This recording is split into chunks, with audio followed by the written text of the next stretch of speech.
Hello, good afternoon, good evening, wherever you are. I, as you know, am Sharon Lewison, and I am carrying out my off-the-cuff interviews. Today we have an interview with a gentleman by the name of Dan Byrne, and somebody saw him on a Teams group, and they said, Sharon, you've got to interview him. He's got a past addiction. I'm not going to tell you what it is, but you need to interview this guy. And we had a quick chat on Teams, and I agreed so much with that person. I really need to get you on here and to interview you. Really interesting. His name is Danny Byrne, and like I just introduced you, Danny, we're going to have, it's called Off the Cuff because there are no questions, no script or anything. It's just guided by you. I will ask you one question and we'll just have, it's just like having a conversation really. And I have a box of questions that I ask everyone now and again to take out a question and read in a quote on the other side of it. So, we are here today with Danny Byrne. Danny, would you like to just introduce yourself and just tell me a little bit about where you grew up, your parents, and where we are? Yeah, so as Sharon just said, name's Dan Byrne. I brought up in sort of Ilford, to Irish, a very Irish family, very Irish upbringing. Dad was an electrician for most of my childhood. Mum sort of had lots of different jobs, but then the main sort of job that she had was she was a teaching assistant in the secondary school that I ended up going to, which was Palmer Catholic School in Seven Kings. Football mad, probably by the age of 5. Unfortunately for my sins, I'm a West Ham fan. Hasn't been the most enjoyable 12 months or so. But yeah, football mad by the age of sort of 5 and completely obsessed with it. Brought up with 2 sisters, but also two cousins as well who are as close to me as sisters can be. Where'd you fall in the family? I'm the middle child. Oh, middle child syndrome. Yeah. Snap. It can be tough. Oh, I'm telling you, and I let everyone know about it. Oh yeah, and I make sure that my parents are fully aware that I was the only boy and being the middle child. It was tough for me. But yeah, only positive memories sort of my childhood. Really fortunate to be brought up around a lot of family. I've had really strong relationships with cousins, great aunt and uncles that I know that other people, my friendship group and things like that don't have that. I know how unbelievably privileged I am to have that. Did you know it at the time? Oh god no. It used to annoy me. And for example, like growing up, my parents and my family have been so involved in my life, from the fact that my mum worked at my secondary school. My dad ran the football team I played for probably the age of 13 to 17. No escape. And then there was a family youth club that I went to every Friday that I had my nan, my great uncle, my mum and my uncle all help out at. But it just means it means that family means the world to me now. And as I got older, I think I stopped getting more annoyed about it and started to understand that And appreciate it. Appreciate it so much more. Yeah. So you went to secondary school, and did you know what you wanted to do when you was growing up? So I have a very, very mathematical mind, and that sort of, I think the understanding was, as I went through my GCSEs and then did my A-levels, the expectation was going to be I was going to go off to university and do maths. Okay. Ideally, I had it in my head probably from the age of 15 to about 17 that I was going to do sports science, but again that just falls in with the football side of things. But what my parents really wanted is more my mum than my dad, was the idea that I'd go off to university and do maths, because I think she, and I agree with her, that traditional subject would look better for applying for jobs post-university and things like that. Yeah. And my brain to this day is still very mathematically driven, and numbers are definitely something that draw me in. Okay. Numbers, that's a bit of a clue. Yes, a slight hint. So you went to university, where did you go? I went to the University of Reading. Okay. Okay. What what inspired you to go there? So, well, Because I say that because a lot of people like to go there because of the thick family yes, that they have. They want to kind of break out. Oh, so that was definitely an aspect of it. I wanted to have a little bit of that independence, get that taste of moving away from my family for the first time. But my first choice university was Loughborough. Again, purely I went up to Loughborough and saw the sports facilities up there and fell in love with it. Then obviously you have to pick, or generally people have two choices, and Reading was my backup. And by the time results day came around, I was just glad to have a place at university. And then went off to Reading, and even when I spent the day in Reading at the university, I felt like I liked the campus, I liked the course in terms of the lecturers that I spoke to that were doing the course that I was studying. And I'm a very competitive person. Right. And my older sister had gone to Colchester University, but her first choice was Reading. So I was over the moon that I got into Reading over her. And it was I was just a really cheeky, arrogant 18, 19-year-old who was just really smug about it. And as you can imagine, my older sister was really happy for me to go up to be going off to uni, but I imagine that it was a challenging time for her in terms of I wasn't necessarily the most pleasant person to be around at that point. What's the age group? So there's 4 years between my older sister and I'm 4 years older than my younger sister as well. And then I fell in love with Reading. I fell in love with Reading within the first few months. That's good. That's good. Did you find it easy to make friends there? Yeah, it was. Just the sort of social culture of it. I was fortunate enough, it was a really weird setup. I didn't get into halls because it wasn't my first choice university, but the setup we had was old university halls in sort of it was old and battered accommodation, but it was like an estate of probably about 12 houses, and you'd have 7 or 8 students in every house.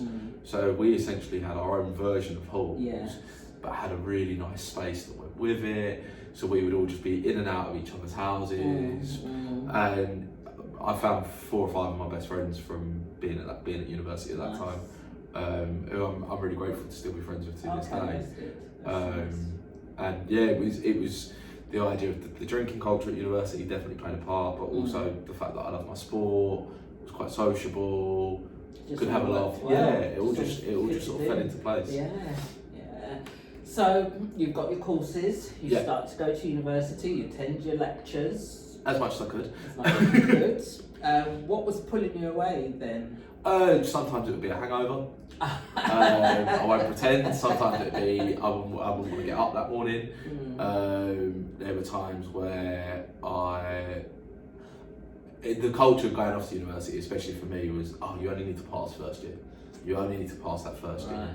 And I think because I studied maths and economics at uni, and I'd done maths and further maths at A-level, and the weird overlap was the fact that some of the stuff that I'd done in further maths was covered in the first year at uni, so I was like, and I knew some of it already, and I was quite, as I said, I was quite arrogant with it, as most 18, 19-year-old males are, and I was confident, and I was like, I'll be fine, and it turns out I was, but that definitely played a part. And also the amount of times I'd wake up in the morning, I'd text, there was 3 of us that were studying maths and economics on this sort of area where we lived, and then the two other lads that were studying it ended up becoming my best mates, and we'd message in the morning and go, is anyone going to the lecture this morning?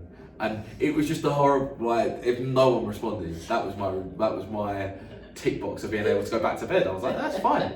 But I think if I look back on it now, it was definitely that not having that guidance. Because when I was in sixth form, there was no choice. It was get up, go. You're going in. Because I was still living at home, and Mum and Dad would have got onto me, and rightfully so. So, what changed? Where did you go left when you should have gone right, or up when you should have gone down? So I got to the end of my first year at university, and I got introduced to online casinos. I'd already gambled pretty much been gambling for about 18 months at that point.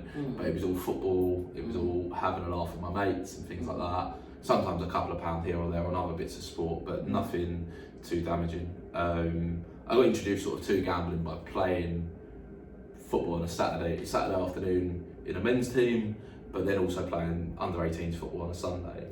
And I loved it because it meant it was another way to enjoy watching some football that afternoon or the following day or whatever. And that was essentially what it was like for the first 18 months after I turned 18. But then I was in the library with one of my best friends, and he started playing some blackjack online, and I was watching him, and I was like, oh, this is alright, like, I can make some money doing this. And as most university students are, I was extremely poor at the time. I didn't have any. I had a student overdraft left to use. But my plan was to use that to cover my summer rent and a couple of other bills that I knew I had coming in. And I started playing. I was watching him play blackjack, and I was like, oh, do you know what? This will be alright. I'll give this a go.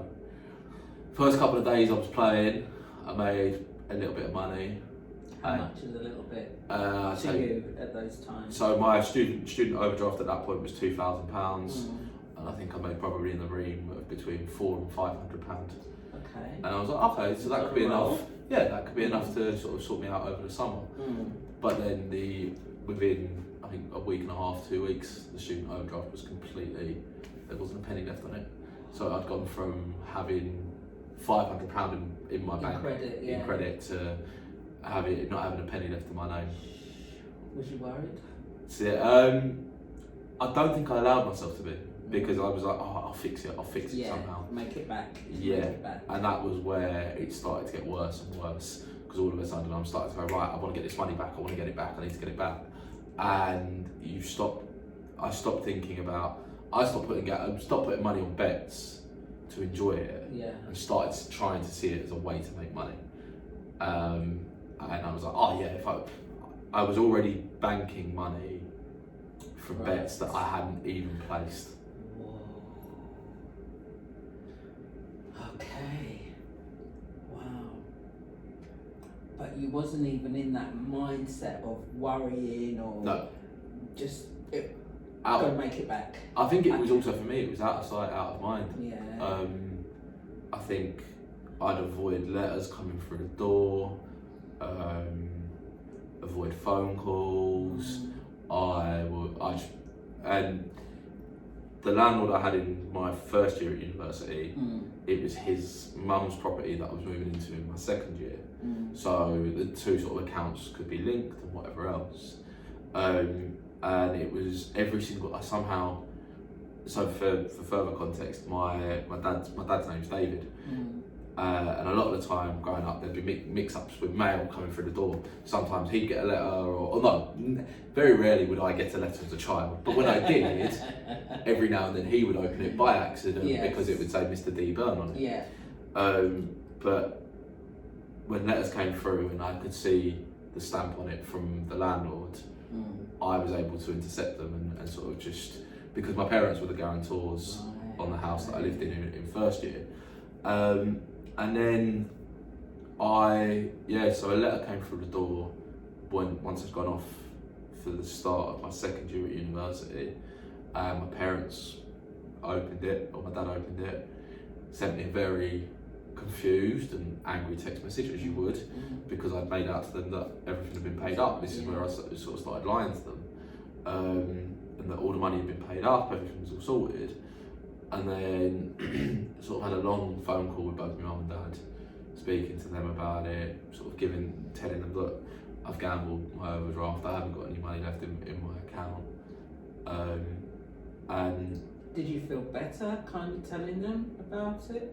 To some degree, I guess getting it off my chest was one thing, but there were two friends of mine that I sort of spoke to about it. But my dad had sent me this text telling me that he'd got this letter.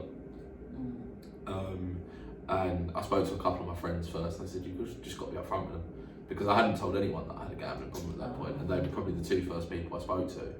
And I said to them, I haven't got any money at all. Like I've completely used like my overdraft, I owe all this rent and whatever else. And they said, you just got to tell your mum and dad. told them, and I think it probably felt like there was getting a little bit of a weight off my chest, but I didn't want to stop.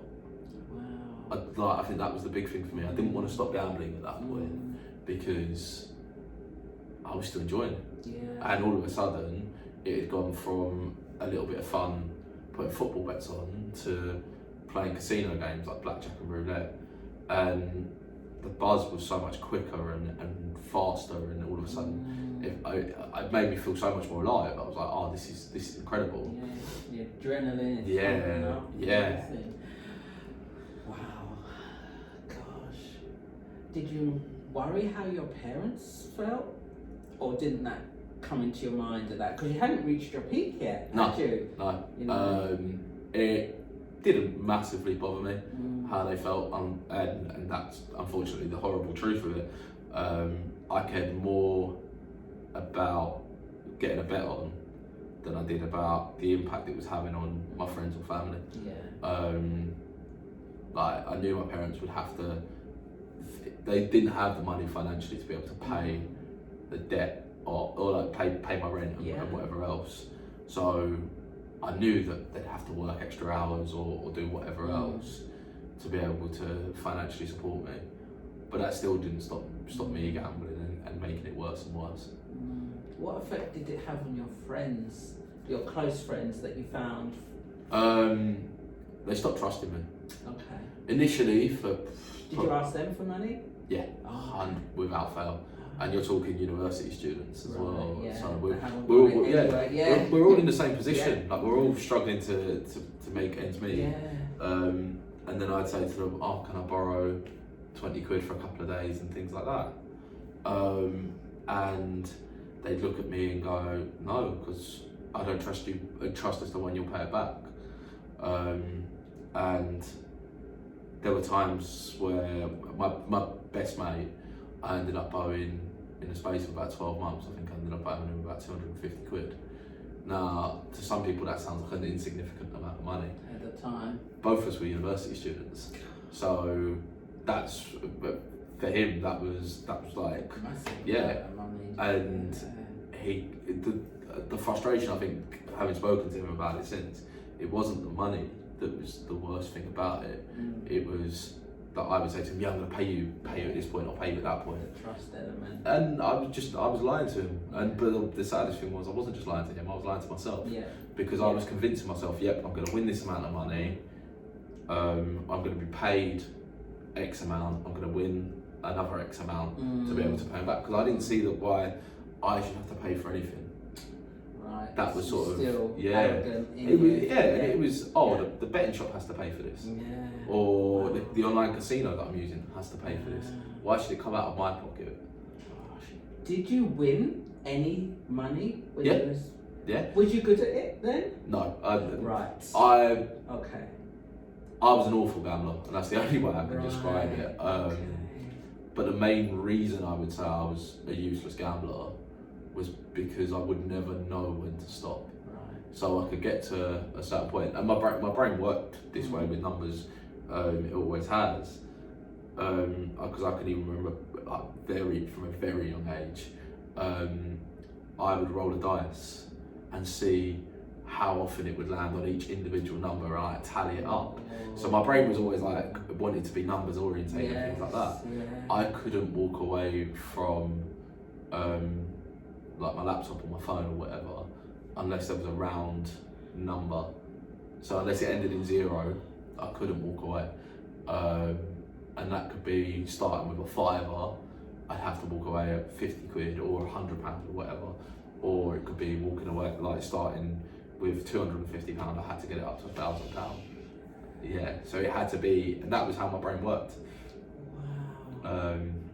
Yeah. Gosh, so how long did this last for, this like kind of pandemic kind of thing in your head? How long did it last? So I gambled in total for just over 3.5 years, but where it was at its worst was probably for a 2-year period. Right. Because I stopped caring about going to university, going to my lectures and classes and things like that. I would spend 17, 18 hours sat on my laptop or on my phone, playing in the online casinos, trying to make back the money that I'd already lost. Yeah. That was the thing I was doing. I was trying to chase it and get back the money I'd lost. Yeah. Because the only way I knew how to be able to make the money, to be able to get myself out of the situation I was in, was by gambling. And yeah, so I stopped going to lectures, wasn't handing my work in on time. Sometimes I didn't even hand it in at all. I actually only ended up passing one of the 7 modules that I did in my second year, and the only one I passed was purely just because I really got on with the lecturer, but also my brain just seemed to just understand the maths. I just understood it, and that was the only module I passed. And gambling was so much more important to me than anything else in my life. Wow. So, what was your biggest windfall when you was at university then? My biggest win while I was at uni, I probably, I'm just trying to think. Yeah, I put on, it was a really, really weird weekend. I got paid my student finance on Friday, went off, did a food shop, I think it was on Friday lunchtime, did a little bit of like online shopping. I think I bought myself a pair of trainers, and then I started depositing some money. And at the time I was getting like the full student loan, so I think it was about 2,700. And I spent probably about £250 on that. I hadn't paid a penny of my rent. Nothing else was like a priority. So I was like, all right, cool. I'm gonna put a couple of £100 on my account. And I started gambling and started depositing more and more. And I got to a point where I think I had about 50 quid left in my account. And I put on a football bet. I can remember it as clear as day. I put on a football bet for the following day because it was the FA Cup weekend. And I won the bet, which I think got me back about £2,500, which almost completely got me out of it. Yeah. And then I said to myself, well, I've got all the money back now that I needed. Yeah. Let me carry on a little bit. And completely lost it all within about an hour or two. And there were countless stories like that where I would win, but it would never be enough. And that evening, I had to sort of, because I by that point I had an agreement with my mum and dad that when I got paid my student finance, I would send it over to them. Because it seemed to be one of the first bits of advice you read online. If somebody's struggling with a gambling problem, that they shouldn't have control of their money. Because if you can't access the gun, if you don't have access to the gun, you can't fire the bullets. So I had to text my mum and tell her, look, I haven't got any money at all. I've gambled it all. The following day, which was Sunday, she got the train to Reading and met me. And I remember being sat in a Wetherspoons with her, watching her sort of start crying and being really upset. But the money was one aspect of it, but it was more that I just didn't care that I was causing this pain and causing all this hurt. And that was where it really, I think for me, that was where it really started to slowly but surely sink in that I had a problem, but I still wasn't willing to give it up. Wow. So what was your breaking point? What was the point that you decided that I can't do this? So I dropped out. I ended up, as I said, I failed my second year at uni, and then had sort of a decision to make as to whether or not I wanted to go and find a job or resit the year. And sort of in between making that decision, I worked on a youth program over the summer, and I loved it. I'd never thought about doing youth work. It was never something that I'd been like drawn into, but I loved it. It was the only time probably in the 3-year period where I was gambling where I think I had probably about a 2-week break from gambling, and only because I was working residentially with young people. And you So enjoy it, and you didn't even think about it. Wasn't even that. It was the fact that I didn't have the capacity to. Like, I was so tired and just like, and it was amazing, but also it was that fact that I was so exhausted. Yeah. That for the first time in a good while, my head would just hit the pillow, and they took up so much of my time and my energy, which was perfect. Yeah. So who got you on the programme? So I'd been on it's a summer programme called NCS. Right. And I'd been on the programme as a young person. I'd loved it. And then my older sister had worked on it while she was at university. Right. So she encouraged me to apply for it the summer before, and I did, but I wasn't successful in the interview. Whereas the following summer, for whatever reason, I was successful, got the job. And yeah, she really encouraged me to go for it and just enjoy it as much as I could, because the relationship I had with my older sister at that point was challenging for her as well. I was leaning on my mum and dad, but I was also leaning on my older sister for financial but also emotional support. And she was going through her own things and stuff like that. But yeah, I loved working on NCS. And it made me just turn around and go, I want to work with young people, and this is the path that I know I can do it. So I spent probably the best part of 6 months then looking for a job, but gambling was still my number one. Even like when I got back to reality, back to being at home and whatever else, gambling was still my number one priority. And it took me the best part of 6 months to get a job, and the reason for that was because I was focused more on gambling than anything else. If I was awake for 16 hours of the day, 15 and a half of those hours gambling was occupying my mind.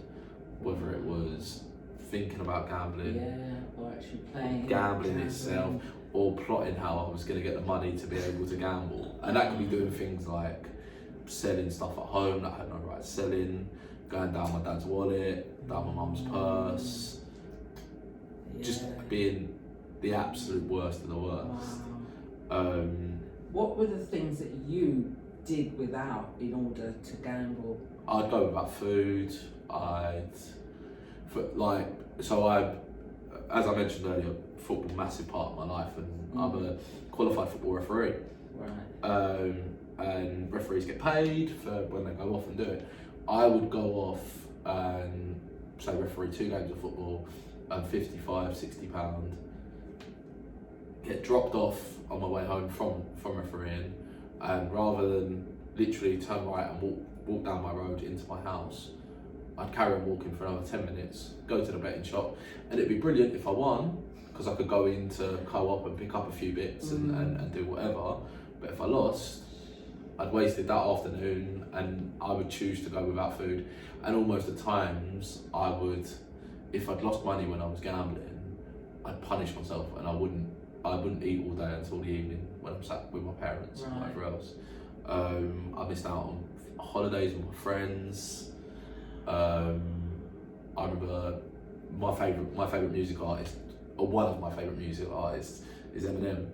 And I bought a ticket to go see Eminem at Reading Festival. And I remember a couple of my mates were talking about buying tickets, but they ended up not bothering. And I thought I could go on my own, but I'm not someone that I could go and watch a football match on my own, no problem. But a concert, I'm a little bit. It makes me feel a little bit different. So I sold my ticket and gambled that money within a matter of minutes. So there were so many things that I missed out on purely, and even just something simple like going to the pub with my friends. I'd go into the pub and then disappear for a couple of hours because I'd be sat in front of one of the fixed betting terminal machines. So many different things and whether it was a big occasion or a small occasion. I remember I asked my mum for the train fare home for my granddad's 80th birthday. I gambled the train fare home on the Friday. I said to her, I'm just snowed under with so much uni work, I'm just going to come home Saturday evening. I had to beg so many of my friends to just lend me some money, and one of my mates did lend me the money for the train to get home. And I just got home just in time for the meal, because I knew if I was home any longer than that, I'd be interrogated, there'd be questions, and it was conversations that, again, I weren't ready to have at times. And it made it really, really challenging. Gosh. Did it have a massive impact on the family, your younger sister as well? So with my younger sister, I think my mum and dad were really keen on trying to hide as much of it as possible. Me and my younger sister have got a really good relationship now, but I think I look out for her more than anything else because of guilt, of the fact of I wasn't the older brother that I should have been. I caused more problems for her. I caused more problems for my mum and dad, so that then going through her teenage years, they were spending more time focusing on me and what I was dealing with, problems, rather than being there for her through her GCSEs, through whatever else. And that's where I have my big regrets are the pain I caused friends and family more than anything. But then also I don't look back on the things I missed out on. I look back and look at what it did to me in terms of inside my own brain. What did it do to you inside your own brain? It caused me to be somebody that I'm not. My now brother-in-law,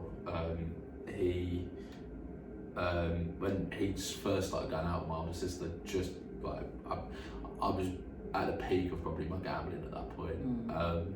And we've had this conversation since, and he's turned around and said, "You're a different human being now," because I was lying to everyone. I couldn't hold a conversation for longer than 5 or 10 minutes because I had to go to the toilet to be able to check, or to be able to go off and play on my phone. I wouldn't dream of putting my hand in my pocket to buy anybody a drink or gambling money. Exactly. I couldn't risk throwing it away. But also even the idea of just not being, I think the tough thing for him was my older sister had built me up as a really positive person. And for him, that wasn't what he saw. It wasn't what he saw. She went through some really difficult times.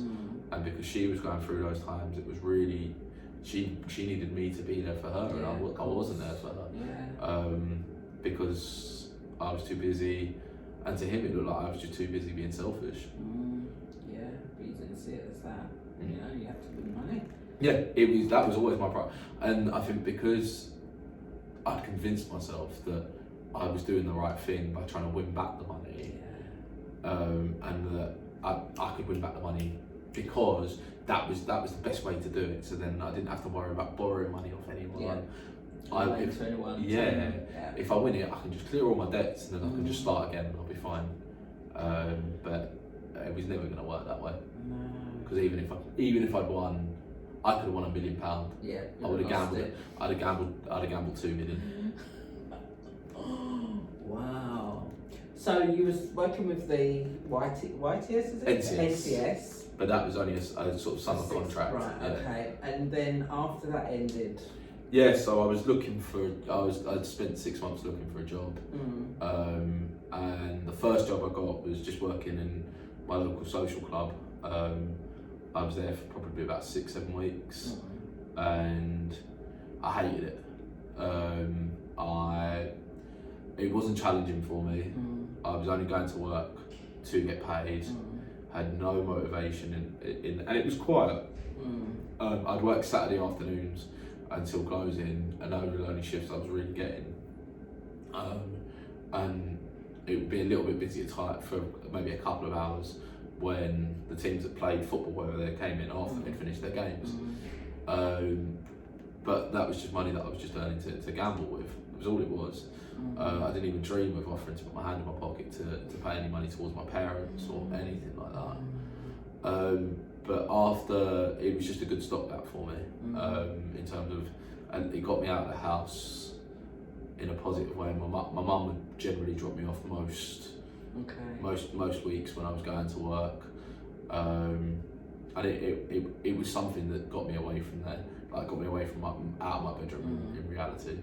But then I got offered a job working with young people but it was working with young people that had been thrown in and out of the care system their entire lives. Right. And it was an awesome opportunity. It was only down the road in Forest Gate, Right. and it was a chance for me to get my foot in the door in terms of working with young people. And my job on a day-to-day basis was to just be there for them for the support that they needed. Yeah. So it was things like cooking, cleaning, budgeting, Right. Okay. things that I wasn't able to do for myself, Yeah. but I'd convinced the people interviewing me that I'd be able to do it and support young people doing it. And I enjoyed the work. It was a very isolating place to work though, because there would only ever be one member of staff on site at any one time, because this was these young people's home. Yeah. But our job was just to be there if they needed the additional support. Was you tempted? Was there any temptation for you at all, being there? Yeah. I would sit and at times I would gamble with money before I went into the office. I'd gamble with money that was in the office that I had no right to take. But also there was a point, and this was the level it got to, where I'd log onto an online account that I had and I would gamble with it, but I would place bet, like it wasn't real money. Right. They'd give you 1,000 chips that you could play with, and in my head it was like, oh, how long can this last? Rather than, and it was my way of distracting myself, because at times the job that I was doing, there wasn't always something that I needed to do. Yeah. But the sort of, I hit my peak, and I hit probably the lowest point with my gambling, sort of over a 48-hour period. I must have been there for about 6 weeks at this point. I got paid my first set of wages, and it was it was the most substantial amount of money that had come into my bank account, other than some gambling wins. But in reality, when I won from gambling and it came into my bank account, it was a vicious cycle. It was going straight back in. But since I'd had a student finance payment, and I convinced myself, I said, right, I'm not going to gamble this. I'm going to make sure I pay off some of my debts, sort out some other bits, and I even said to myself, look, I'm going to treat myself. I'm going to buy some stuff that I want. Within 3 hours, I'd gambled every single penny. And what was worse for me at the time, and looking back now, I don't think it mattered, but what was worse for me was I'd finished work, because there were times where I'd worked night shifts and whatever else. I'd finished work and the money had dropped into my account when I left work. And I think I went off, I got myself a little bit of breakfast, walking down past Forest Gate Station, and I went into a betting shop, and this must have been about half 8 in the morning, and I started playing on the machine, and I got it down as far as, I went down as far as having my last £300. Then got it back up to, I think, just over the amount that I'd been paid, and I then walked up to Forest Gate Station, got the train from Forest Gate to Ilford Station. In the time that I was waiting for the bus, I went into one of the betting shops in Ilford, and I started gambling again. And I can remember it so clearly because I had it all in a cash envelope that I was going to pay into my bank account, and at the time I banked with Nationwide, and there was a Nationwide there, and on the other side was a betting shop. Went into the betting shop and said, oh, it's all right, I'll just win an extra couple of £100, and I lost every single penny.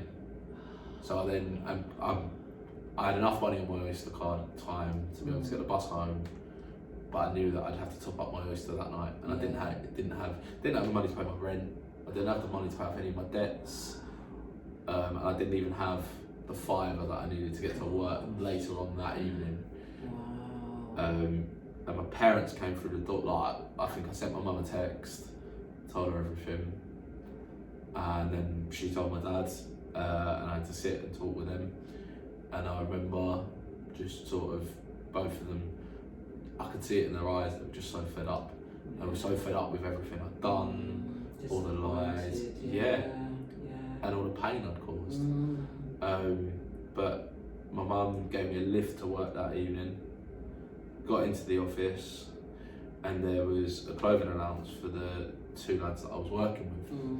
And I remember with this clothing allowance, these lads had nothing. Like, people would completely ruined. Adults had betrayed them and completely ruined their lives, their entire upbringing. And I saw this envelope and I was like, alright, cool.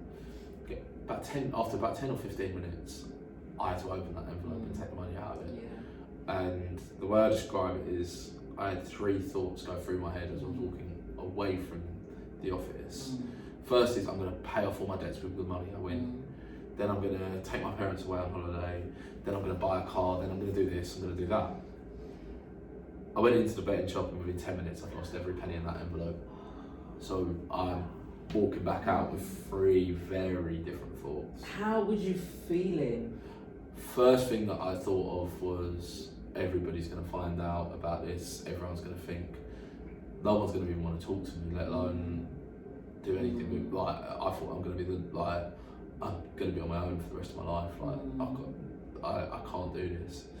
The next thought I had was, I'm going to end up being sacked. I'm going to end up being fired. I'm never going to be able to work with young people ever again. And then the third thought I had was, I'm going to end up going to prison here. I've stolen. Yeah. They're well within there. And not only have I stolen, I've stolen from a charity that works with vulnerable young people that need the additional support that this organisation's given them. And I thought, I'm going to end up going inside. And from the betting shop that I'd been at, it was probably a 7-8 minute walk back to the office. But there was a train station in between the two. And I spent between half an hour and 45 minutes still at that train station, sweating, shaking, and now, as far as I understand it, I was having a panic attack. But the reality of it was I was genuinely considering jumping onto the next train that came past. And I was there for long enough that I remember 3 trains going past. Thankfully, I didn't do that. I got myself back to the office, calmed myself down, messaged my parents, and thankfully they were only 20-25 minutes away. And as I said my dad was an electrician. I'm not sure if I mentioned that he's now a black cab driver. So thankfully he always has quite a bit of cash on him. Not as much anymore, but that's just the way the train's gone. But he had the money on him to be able to sort of hand it over and give it to me that evening. But that was the peak of it. At that point, that was when I waved the white flag and went, I can't do this anymore. Right. Okay. Because you had all through this, you never mentioned a girlfriend or a boyfriend, or you had no time for social. You didn't care. You didn't want anyone. To be honest, in my first year at university, there was a girl that I was close with, but nothing massively developed. But that was just because of the way the two of us were better as friends. Yes. Other than that, no, I didn't have the time for. I barely had the time for myself, let alone. I can't imagine the pain I would have caused if I'd had a girl. Like if I'd had a woman in my life at that point, I can't imagine the pain I would have caused her.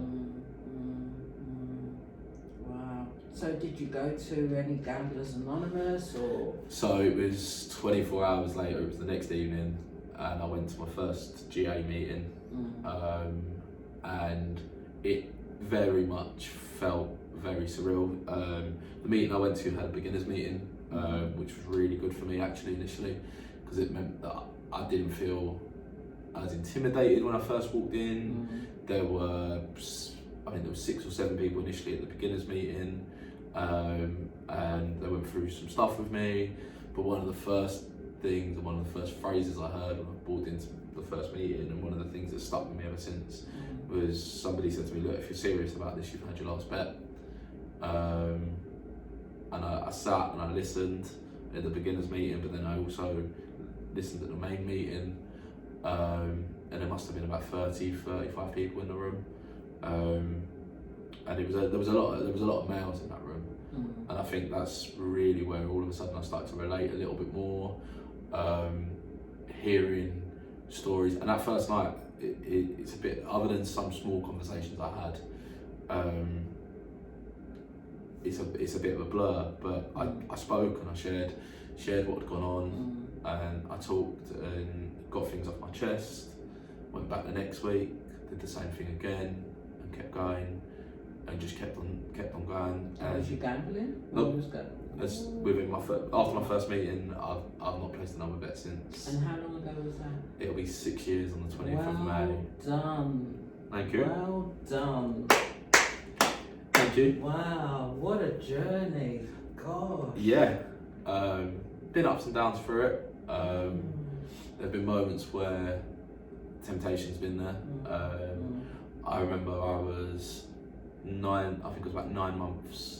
I'd been in Gamblers Anonymous for 9 months, and I left the job that I was in not long after, and I think that was the best thing for me. I walked into an office-based job, back working with young people again, but my job was going in and delivering assemblies and things like that to Year 11 students, talking about the programme that I'd worked on the previous summer, so it was perfect. But after about 9 months of being off, I walked into a big work event. It was a big party, and the bottom half of the venue we were in Canada Water was converted into a fake casino.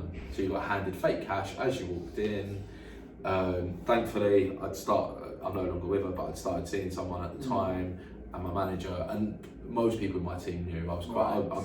I think the way I decided to deal with it was just being open and honest with people, because I think the more people that know the better protection I have, and it was proven. Absolutely. It was proven that night, because the first thing I did was I handed the fake money to, I think it was my ex-girlfriend at the time. Handed the money to her, and I went, you know what, I'm just gonna go straight upstairs. Went straight upstairs to the bar, walked away from everything, and a few people asked me a little bit later on. They were like, "Oh, how come we didn't see you downstairs?" I explained it to them, and they were like, "Oh, that's fair enough."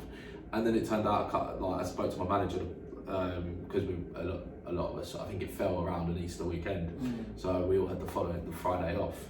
But I spoke to him the next week, and I said, can we have a conversation about this, because it wasn't ideal. And then I sent an email over to the person that organised it, and they were full of apologies, and it was a really positive step, because then it meant all of a sudden they went, actually, yeah, that's something we've got to be really sensitive of.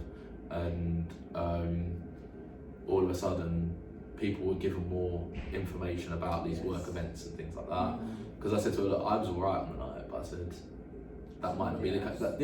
But also it might be, and I spoke, the best thing about it was it must have happened on a Thursday evening, and my Gamblers Anonymous meeting wasn't until the Wednesday. But I spoke about it at my meeting the next week, and actually I felt a weight off my shoulders when I spoke about it.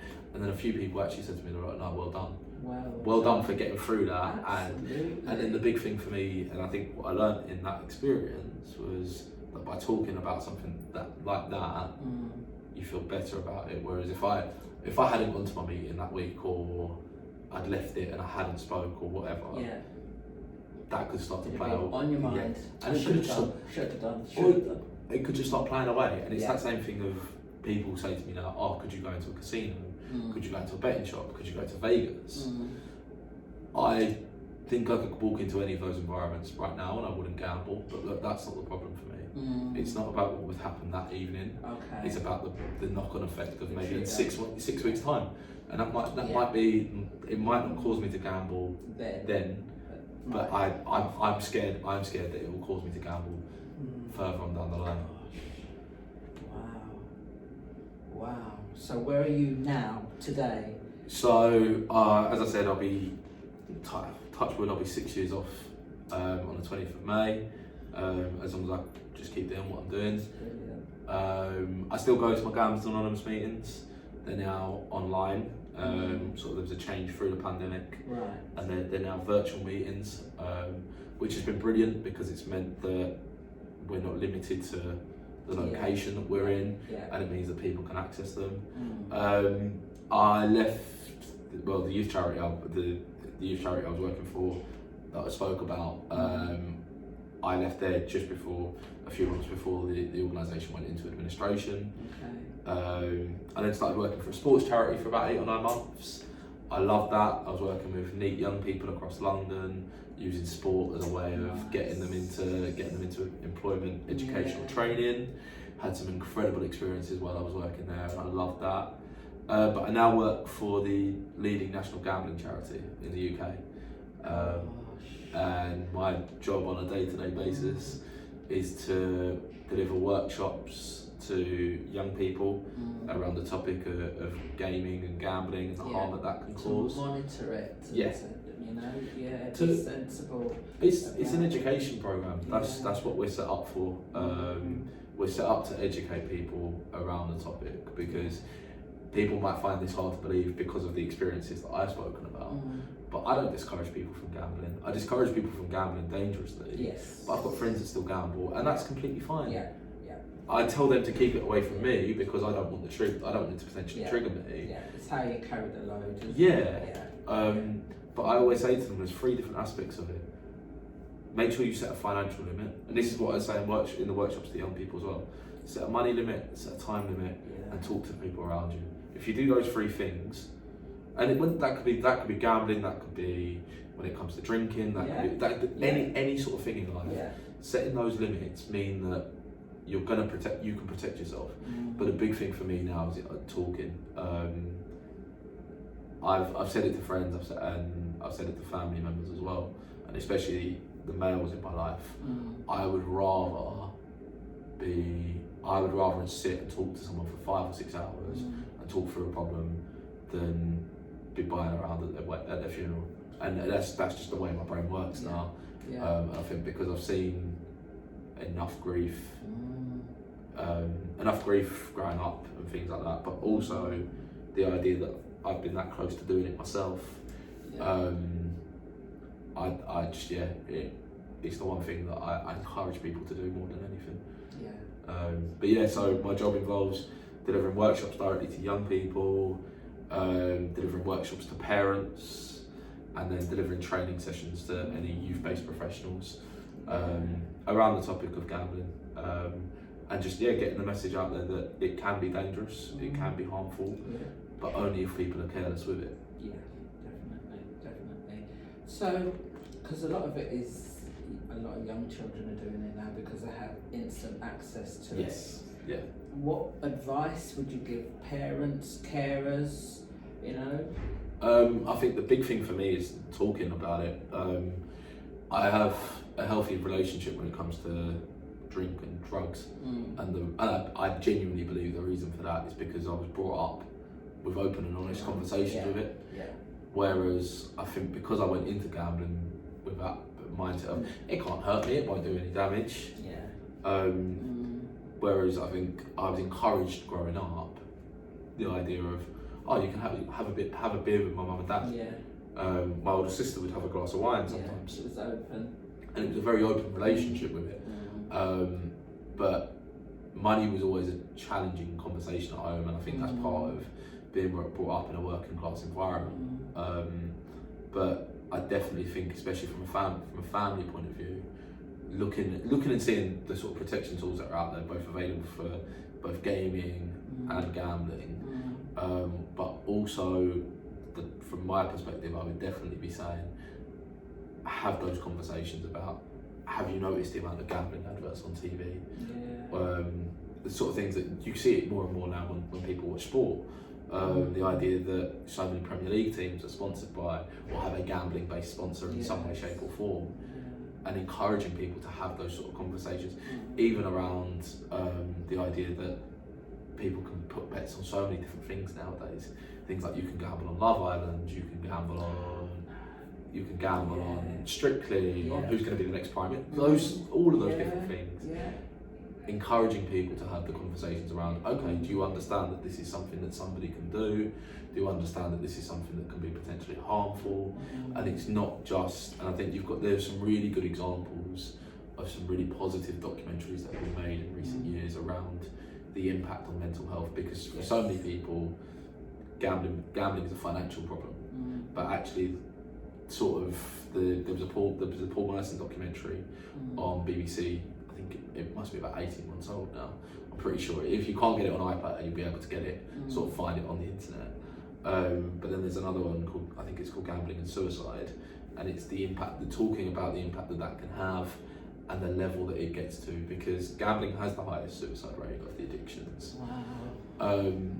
And my own personal belief for that is because before I walked in here, if I'd had 15 pints of beer, you'd be able to tell. Yeah. If I'd done 15 lines of cocaine, you'd be able to tell. If I'd gambled £15,000 before I walked in, you wouldn't know. No. And that's the damage for gambling is so much more hidden than the impact that drink and drugs can have. And that's not to say, and I can't speak about having any other addictions because I'm fortunate enough that I haven't got them. Yeah. But having spoken to people that have suffered with all three, and they've said gambling has been the hardest to deal with, but also that idea that people can't see it, people can't see the harm and danger that's caused. Yeah. Gosh. Wow. So you're in a much better place now. So much more positive. Back playing football. Nice. I'm sociable with people. There's still a backlog of things that have cropped up. Like my gambling still causes, and I don't discourage it with my family. I don't want people to trust me in terms of from a financial point of view. And if I have to explain every penny that I spend, then that's what I have to do. Yeah. I'm a 27-year-old man that has my mum still holds on to my salary every month, and that is purely just to make sure that I am safe financially, and the limited amount of damage I can do is what I have in my bank account. And I don't want to gamble, but I can only go one day at a time. If I wake up today and go, right, cool, I'm not going to gamble today, then that's good enough for me. And then I deal with tomorrow when I get to tomorrow. There's no point me going further than that. But I think I've simplified a lot of things in my life. And I mentioned quite early on, I went to a Catholic school, brought up Catholic, not as religious now as I was sort of brought up, but there's one aspect, and it's more through Gamblers Anonymous, but it's definitely something that has a religious element to it. But the Serenity Prayer is so important to me. For anyone who doesn't know it, I know it word for word, purely, I've got it tattooed on my arm. Nice. It's God grant me the serenity to accept the things I cannot change, courage to change the things I can, and the wisdom to know the difference. And I live my life through that now, because I very much look at the things that I can and I can't control, and it makes me a much calmer person when I go, right, I can't change this, I can't influence this. It's just the way it is. It's the excuse the pun, but it's the cards that I've been dealt. I have to just handle it. And it's very much that mentality of I either have to change how I feel about it or change it. And if I can't change it, I then have to change the way I feel about it. And it makes life a lot easier when you live that way. But I only have that because of Gamblers Anonymous. Wow. What's the relationship with your parents now? As strong as it's ever been. Don't get me wrong, they still get annoyed at me for not doing the washing up. But I think even if you were to ask them that, it's I think at times perspective doesn't always happen necessarily at the right point. But for them, it's they've got their son back. I think that's the best way that I can describe it to them. Do you know what they were emotionally going through when you was at your peak? Or? So my mum hid probably a fair amount of the damage my gambling was causing from my dad, because my dad wouldn't have had the patience with me, which I completely understand. I wouldn't if I knew somebody else, for example, if either of my sisters, if either of their partners were doing what I was doing, I'd be telling them to leave them and drop them out. But for my mum, it was such an emotional drain on her.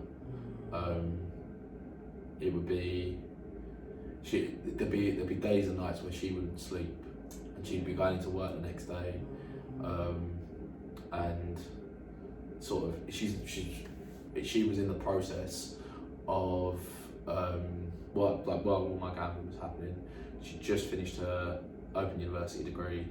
I was in the process of doing her PGCE at the time, going into qualifying to be a teacher, which for anyone who knows any teachers is stressful enough as it is. at the time it was such an unnecessary, like unnecessary stress makes it seem like I had a choice in it at the time, but if I look back on it now, it caused her so much more stress, and caused her a lot more pain, and I think the money side of it, I don't think comes into it it doesn't come into it for me, and it don't come into it for her. It was the lies. It was the lies I was causing her to have to tell as well, to hide it from family and hide it from friends.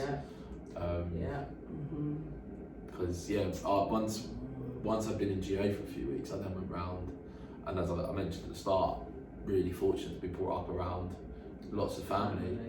I went round and I spoke to them. I told them the whole story, and the response was positive, but their response was always going to be different from the response of my mum and dad and my sisters, because they didn't see the damage. Whereas all they were seeing was somebody that was trying to get themselves better, and that's all I could do. Wow, amazing. Look at you today, 6 years, nearly 6 years. 6 years gambling free. Gosh, what a milestone. I'm happy. I think I can never look too far ahead, so I'm always just happy to get to the end of the day and go gambling free today. But have you counted the days? No, I haven't done it for a while. No, I haven't done it for a while, but I can't be far off 2,000 days, which I probably already surpassed it. But I remember getting to the point of, I think I was about 6 or 7 days away from the 1,000-day mark, and I remember messaging my ex at the time and saying, "You realise next week it'll be 1,000 days." So no, I know the exact date. It's the 20th. My last bet is the 20th of May, 2017.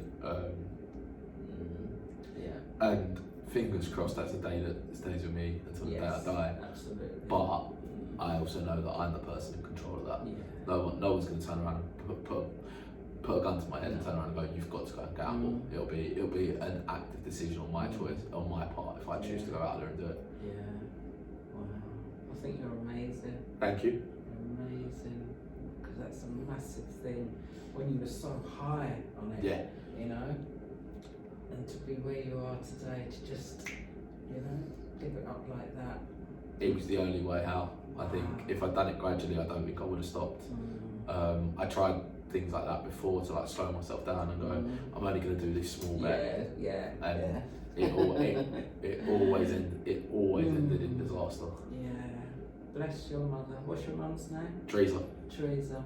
Extreme. I couldn't speak. Don't get me wrong, I know she'll probably end up watching this, but I couldn't speak highly enough of her in terms of, I would never say that to her, just because it's just the sort of people that we are. But she her, my dad, her and my dad are definitely, her, my dad and both my sisters are definitely the reason I'm still sat here today. Absolutely. Because without them, and I lost a friend to suicide at the age of 16, and that was the reason I didn't take my own life in the end. Was because for the impact of the family. I couldn't do that to my friends and family, and that was sort of what gave me that. It was one of the darkest times of my life, as you can all imagine. But you also, the silver lining that came out from it was that the suffering that we all went through at that point made me go, do you know what, I can't do this to myself. I can't do it, not even to myself, it's to my friends and family. Wow, gosh. Whew. Well done, you. Thank you. Proud. Thank you. Really proud, and thank you so much for being so open and honest and candid in this interview, because a lot of people are going to see it, and it's going to help men as well. Men, women, children, as well, be open and talk about, not help, because when things fester, I think that's when it causes 100%. more harm. So you need to just find that person and be able to be open with that person. And it doesn't matter who it is, whoever you feel comfortable talking to. That's what it is. Find that. It's going to open. You may open one thing up, and all of a sudden you open everything out. But if that's what you need to do, then that's what you need to do. Yeah, absolutely. Wow. Oh wow! You know, a couple of years ago, this is how I end the interview. My friend Joy Ventor, she wrote a book, and the book is called Love on the Plate, and she talks about a mother's love, how her mum showed her love and everything. So, the question I ask all my interviewees at the end: how do you remember your mother showing you love? Oh yeah, really wasn't expecting that. I think it would have to be, as I mentioned earlier on, football. My dad, when I was growing up, my dad worked away in Europe a lot as an electrician, and he ended up taking over my football team a few years later. But my memories of going to football and going and playing football fall to my mum. Her stood on the sideline, a pair of these really thick black boots that I couldn't even tell you where she bought them, but she was so proud of them. The fact they were so waterproof that there was nothing ever got into them. And she would go over and watch every game without fail, regardless of whether I was. There was a period where I don't think I played. I don't think I got any game time because at that point I wasn't good enough to get in the team that I was playing for, and I was a 7-year-old, so it didn't make sense to me. But she still made sure that no matter what, I was still over there. And if I was upset or annoyed that I didn't get enough game time or anything like that, she was always there. And to the point where I played in the cup final on Saturday. Annoyingly, we lost. She was stood on her and my dad were stood on the sideline, and you're talking. She's been involved in the reason I still play football to this day. It's a massive mental health thing for me. I clear my head completely when I'm on a football pitch, and the fact that still happens is purely because my mum took me over to play football for the first time at a football club at the age of 4 or 5, and that her dedication to making sure that I was able to play is the way that I see my mum's love. Yeah, definitely. You're a cheerleader through and through. 100%. Your backbone. Yeah. She's held the family together. Yeah. Yeah. Excellent. Yeah. Well done, Teresa. Yes. Well done. Well done. Gosh, thank you. Do you want to open a question? Yeah. Gosh, didn't even get that moment, did we? I'll go blind with it. Do I have any phobias? No, this is the thing, and I've had this really interesting conversation with like a few friends and that. I'd love to do something like I'm a celebrity. Really? I'd be honestly, I'd be useless at like some of the practical things because I've like definitely got like quite a mild form of dyspraxia and things like that. But the idea of like pushing myself in terms of snakes, spiders, things like that do not bother me at all. And that's where the mental maths. Oh yeah, but also it's the logic, and I'm like, right, cool. It's not gonna. I'd be in a space where I'd be like, if something's gonna really cause me any pain or hurt me, there's medics that like, and things like that. I'd just be like, all right, I'm gonna be fine. I'm very much someone that, in those sort of like sink or swim environments, I'm more likely to look at someone who's struggling, put my arm around them and go, right, come on, we can get through this with you, and use that as my sort of way of dealing with it. I'm not a big fan of heights. It's not a phobia. It's definitely not a phobia because I can do. You don't have any phobias. No, which I know I'm extremely fortunate to be that way inclined because I know a lot of other people are like terrified when it comes to so many other things. But my thing is always just making sure that if somebody is scared or worried, what can I do? What can I do to make sure? Yeah. Well, what can I do to just make things easier for them? Yeah. There's a quote on the other side. There is. Yeah. I'm sorry is a statement. I won't do it again as a promise. How do I make it up to you is a responsibility. An apology is all free. I really like that. That's very apt, isn't it? Yeah. Because especially if I go through my story, my dad used to say to me, sorry is just a 5-letter word and it doesn't mean anything. Then sort of one of the things that is read out in Gamblers Anonymous sometimes is the just for todays, and you just go through it, and the last one is just for today. Just for today I will not gamble. So that's in my head, that's the promise. and then the idea of making amends and rebuilding it. So my recovery, like especially the first, I'd say year, 18 months of my recovery, felt like it was an apology and getting through that process. So that feels really apt. Very much. You can take a photo of that if you want. I might do actually. My fans over. Yeah. I'll take it after. So, thank you. I really appreciate you coming this way and doing this interview with me. And I'm sure a lot of people are going to really appreciate it as well. Yeah. Really do. Excellent.